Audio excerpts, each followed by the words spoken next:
জনগণকে দুর্বার আন্দোলনের সাথে করে গণভোটের ফলাফল কার্যকর করা ছাড়া এ জাতির সামনে কোনো পথ খোলা নেই। এখন সংকট আপনারা তৈরি করেছেন, আপনাকেই সংকটের সমাধান করতে হবে। হাতে ভোট দিয়ে এখন আবার গণভোট বাতিল করতে চান, তাহলে বুঝতে হবে এটার নামই হচ্ছে প্রতারণা, এটার নামই হচ্ছে দ্বিচারিতা। ফলে রাজনীতির এই সংকট সংসদে যেটা সমাধান হওয়ার কথা ছিল, এখনো সময় আছে, পার্লামেন্ট চলমান। গুরুত্বের কারণে আজকে শুক্রবারের দিনেও পার্লামেন্ট চলছে। আমরা অনুরোধ জানাবো, সংবিধান সংস্কার পরিষদের সদস্য হিসেবে আপনারা এই চলমান সংসদে শপথ গ্রহণ করুন। প্রধানমন্ত্রী রাষ্ট্রপতিকে অনুরোধ করুন, তিনি সংবিধান সংস্কার পরিষদ অধিবেশন আহ্বান করুক। সেখানে গণভোটের রায় অনুযায়ী পুরা জুলাই সনদের সংস্কার প্রস্তাব উত্থাপিত হোক, আইন হিসেবে অনুমোদিত হোক, আমাদের সংবিধানের তফসিলে আইন হিসেবে অন্তর্ভুক্ত হোক।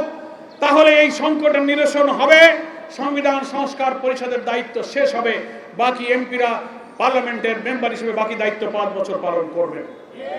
সেই সুযোগ এখনো আছে। সংসদের পার্লামেন্টের রাজনীতির সব সংকট, সব বিতর্ক আমরা চাই জাতীয় সংসদে আলোচনা করে সমাধান হোক।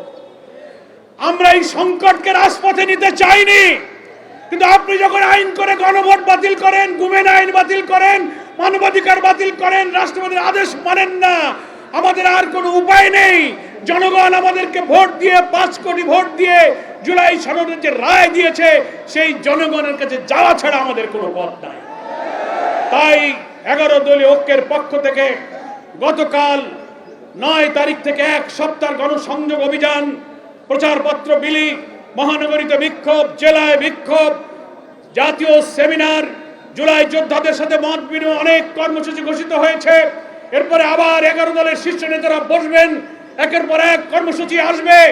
জনগণকে দুর্বার আন্দোলনের সাথে করে গণভোটের ফলাফল কার্যকর করা ছাড়া এ জাতির সামনে কোনো পথ খোলা নেই। এখন সংকট আপনারা তৈরি করেছেন, আপনাকেই সংকটের সমাধান করতে হবে। আপনি আসুন, এখনো জাতীয় সংসদে বিরোধী দলের সাথে বসুন। জুলাই সনদের অঙ্গীকার অনুযায়ী আপনারা হাতে যদি ভোট দিয়ে থাকেন, তো ভোটের যে ফলাফল, আমরা অন্য কিছু বলি না, আপনি যে হাতে ভোট দিয়েছেন সে ফলাফলই আপনি কার্যকর করুন। এটাই সংকটের সমাধান হবে।